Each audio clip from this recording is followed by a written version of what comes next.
नमस्कार। कभी सोचा है कि जो चीजें हमें बिल्कुल शांत और स्थिर दिखती हैं, उनके अंदर असल में क्या जबरदस्त हलचल मची हो सकती है। चलिए आज इसी छिपे हुए गतिशील रहस्य को समझते हैं, यानी फिजिकल इक्विलिब्रियम को। चलिए एक बहुत ही आम सी तस्वीर से शुरू करते हैं। सोचिए एक गिलास पानी में बर्फ का टुकड़ा तैर रहा है और तापमान बिल्कुल मेल्टिंग पॉइंट पर है, यानी 0 डिग्री सेल्सियस। सब कुछ एकदम ठहरा हुआ सा लगता है ना? न तो बर्फ पिघल रही है, न ही पानी का लेवल बदल रहा है, एकदम शांत। पर क्या ये शांति असली है या फिर ये सिर्फ हमारी आंखों का धोखा है, एक भ्रम? और असल में सतह के ठीक नीचे मॉलिक्यूल्स की दुनिया में जबरदस्त उथल-पुथल चल रही है। तो चलिए इस शांत से दिखने वाले मंजर के पीछे की जो छुपी हुई हलचल है ना, उसे थोड़ा और गहराई से समझते हैं। देखिए, संतुलन दो तरह का होता है। एक है स्टैटिक इक्विलिब्रियम, जैसा कि आप बाईं तरफ देख रहे हैं, एक तराजू की तरह जो एकदम स्थिर है, कोई मूवमेंट नहीं, बिल्कुल शांत। लेकिन दाईं ओर है डायनामिक इक्विलिब्रियम, और ये कहीं ज्यादा मजेदार है। सोचिए दो लोग एक दूसरे पर बराबर रफ्तार से रेत फेंक रहे हैं। रेत का ढेर उतना का उतना ही रहेगा, है ना, भले ही काम लगातार चल रहा हो। बस यही है डायनामिक इक्विलिब्रियम। बाहर से सब कुछ शांत, पर अंदर जबरदस्त एक्शन। तो इसे साइंटिफिक भाषा में कैसे कहेंगे? डायनामिक इक्विलिब्रियम एक ऐसी स्टेट है जहां दो ऑपोजिट प्रोसेस, मतलब दो उल्टी प्रक्रियाएं एक ही स्पीड से हो रही होती हैं। और इसका नतीजा ये कि सिस्टम के मैक्रोस्कोपिक गुण जैसे कि टेम्परेचर, प्रेशर या साइज बदलते नहीं हैं। और ये जो डबल एरो वाला सिंबल है ना, ये यही दिखाता है कि रिएक्शन एक ही टाइम पर आगे और पीछे दोनों तरफ चल रहा है। अच्छा, तो वापस हमारे बर्फ के टुकड़े पर आते हैं। मॉलिक्यूलर लेवल पर असल में क्या हो रहा है? 273 केल्विन यानी 0 डिग्री सेल्सियस पर पानी के मॉलिक्यूल्स लगातार बर्फ की सतह पर जाकर चिपक रहे हैं, और ठीक उसी रफ्तार से बर्फ के मॉलिक्यूल्स पिघलकर वापस पानी में आ रहे हैं। ये एक लगातार लेन देन है, एक डांस है जो कभी रुकता ही नहीं, भले ही हमें अपनी आंखों से सब कुछ शांत क्यों ना दिखे। और हाँ, ये जो सिद्धांत है ना, ये सिर्फ बर्फ और पानी तक ही सीमित नहीं है। चलिए देखते हैं कि मैटर की दूसरी स्टेट्स में ये कैसे काम करता है।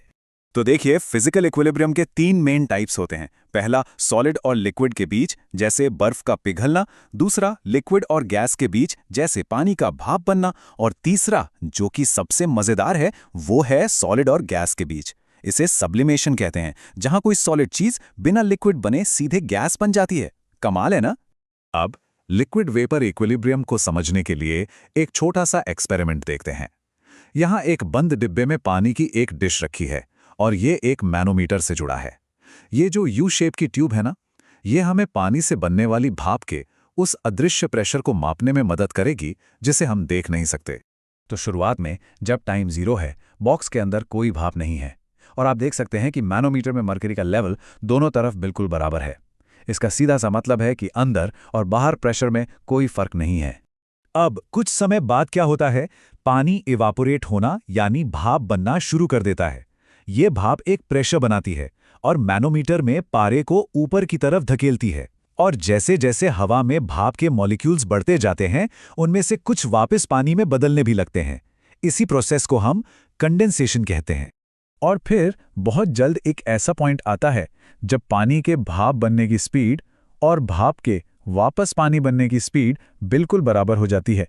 ठीक इसी पॉइंट पर मैनोमीटर में मर्क्यूरी का लेवल हिलना बंद कर देता है, एकदम स्थिर हो जाता है, और हम कहते हैं कि सिस्टम अब इक्विलिब्रियम में है। और ये जो फिक्स्ड प्रेशर अब बन गया है, इसी को इक्विलिब्रियम वेपर प्रेशर कहते हैं। इस ग्राफ से ये बात और भी साफ हो जाती है। देखिए, नीली लाइन रेट ऑफ इवेपोरेशन दिखा रही है, जो कि कांस्टेंट है, और ये जो लाल लाइन ऊपर जा रही है, ये रेट ऑफ कंडेंसेशन है, जो टाइम के साथ बढ़ती है। और जिस पॉइंट पर ये दोनों लाइनें मिल जाती हैं, बस वही है इक्विलिब्रियम का पॉइंट। इसके बाद पानी की नेट क्वांटिटी में कोई बदलाव नहीं आता। और याद रखिए, ये सिर्फ लिक्विड्स के साथ नहीं होता। सॉलिड आयोडीन का ये उदाहरण देखिए, एक बंद बर्तन में सीधे खूबसूरत बैंगनी रंग की गैस में बदल जाता है, पर थोड़ी देर बाद रंग और गहरा होना बंद हो जाता है। ऐसा क्यों? क्योंकि सब्लिमेशन की रफ्तार और गैस का वापस सॉलिड बनने की रफ्तार दोनों बराबर हो गई हैं। यहां भी इक्विलिब्रियम आ गया है। तो ठीक है, इस इक्विलिब्रियम के खेल के नियम क्या हैं? इसको कंट्रोल करने वाली शर्तें क्या क्या हैं? चलिए जानते हैं। देखिए, इक्विलिब्रियम 3 मेन चीजों पर डिपेंड करता है। पहली, सिस्टम का बंद होना जरूरी है। अगर बर्तन खुला होगा तो भाप तो उड़ जाएगी, इक्विलिब्रियम कभी आएगा ही नहीं। दूसरी चीज है लिक्विड का नेचर। जैसे पेट्रोल को ही ले लीजिए, वो पानी से कहीं ज्यादा तेजी से इवेपोरेट होता है।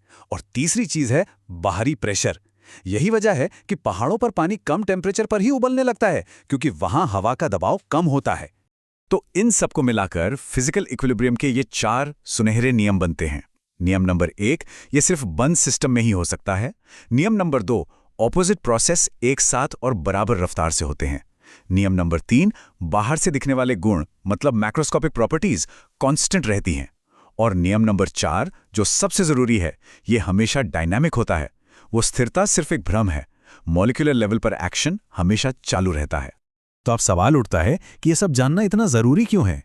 क्योंकि ये इक्विलिब्रियम सिर्फ लैब में होने वाली कोई चीज नहीं है। ये हमारी, आपकी, हम सबकी जिंदगी का एक बहुत ही जरूरी हिस्सा है। और कभी-कभी तो ये संतुलन जिंदगी और मौत का सवाल बन जाता है।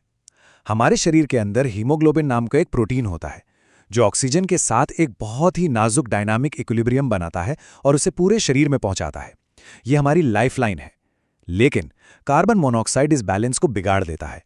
वो ऑक्सीजन को हटाकर खुद हीमोग्लोबिन से जुड़ जाता है, और यही वजह है कि ये इतना खतरनाक और जानलेवा होता है। चलिए, जो भी हमने अभी तक समझा है उसे इस टेबल से फटाफट समराइज करते हैं।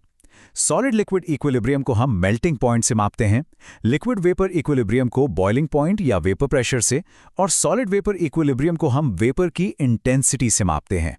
तो अगली बार जब कभी पानी में बर्फ का टुकड़ा तैरता हुआ देखें, तो उस अदृश्य डांस को जरूर याद कीजिएगा जो उसकी सतह के नीचे लगातार चल रहा है।